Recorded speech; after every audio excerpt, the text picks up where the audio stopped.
right, welcome back. So in our last video, we made a bouncing ball move across the screen. I want to add in that I would like right now my animation to be a continuous loop. So for instance, when the ball leaves this side, I want it to look as if it's coming back into screen on the very next slide. So that means that my second slide and my last slide, the ball should actually be pretty lined up.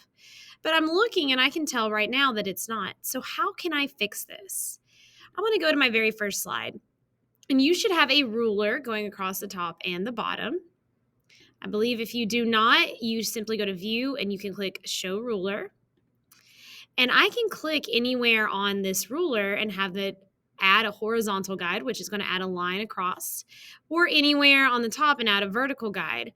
So I don't really need the vertical guide. I'm trying to get the ball to be coming in the same height that it was leaving. So I see the ball right here, and I have it sitting on that line. So now I'm going to go to my very last slide. Notice that the ball is very much underneath it. So I can't just naturally bring it that far up. It's not going to make sense in the video. So there's a few little adjustments I can make. I could not have it go off the screen so quickly. I can make this one go upward a little bit more this way. So I can just make it look a little bit more natural. So like I said, I can just have this next one going up a little bit here. And so it's going to look a little bit more natural. And I'm going to add one or two more just to get that ball going off of that end. Duplicate. And then it's going to be going, and the last I'm going to see is going to be right there. All right, so my last one, he's back to where he started. Okay, so you can use these grid lines anywhere. You just click, and all I'm doing is I'm just clicking on where I believe it should be. And I can edit the guides. I can move them around. I can take them off if I don't want to see them. That's not going to be part of your actual presentation. Now, if I hit slideshow, it's not going to do much. I want this to work on its own. I don't want to have to be pushing buttons. So we are going to work on transitions, which should be right across here at the top. We're going to click on this, and we don't want it to leave it as none. We want our transition to go to fade.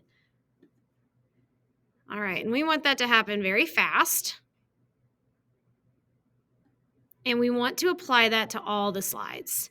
So when I actually present, it should go through. I'm going to hit exit. I don't think I gave it a time. All right, so it's going to apply this to all the slides.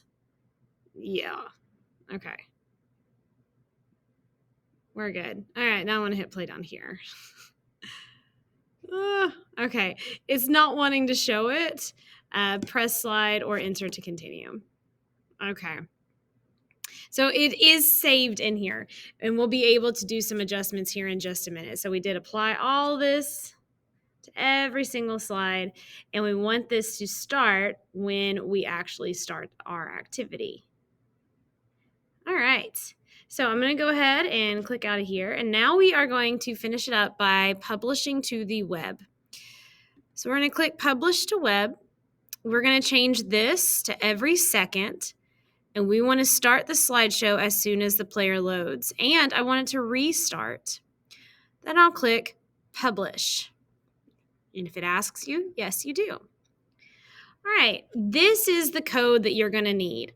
We are going to go ahead and highlight it, and you're going to copy it. So to copy, you can either hit, you can make sure it's all highlighted and hit Control-C, or after highlighting it, you can right-click, which again is that two-finger click, and you can click Copy.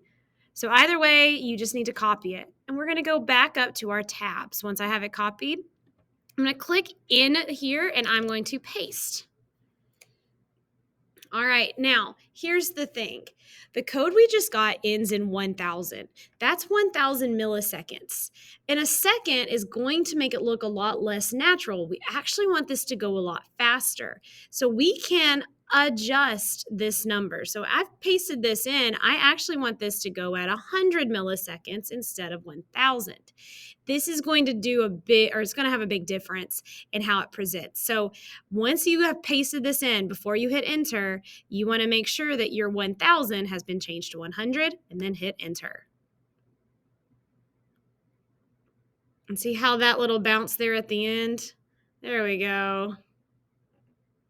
And I think I might go back and I make some adjustments. I'm going to take out my start page because I don't really want that to come up again. I just want it to bounce across. I definitely don't like how at the end it looks like he's climbing. So once I've animated this, I can go back and make adjustments, and then I would do the exact same thing again, where I would go through and publish to web. So I can see these adjustments that I need to make. Of course, now that we have made a basic animation, whether it looks like this or hopefully it's a lot better, you can start coming up with different ideas. Maybe it's a paper airplane that flies across the screen, or maybe you and your partner can discuss what you would like to happen on each of your computers.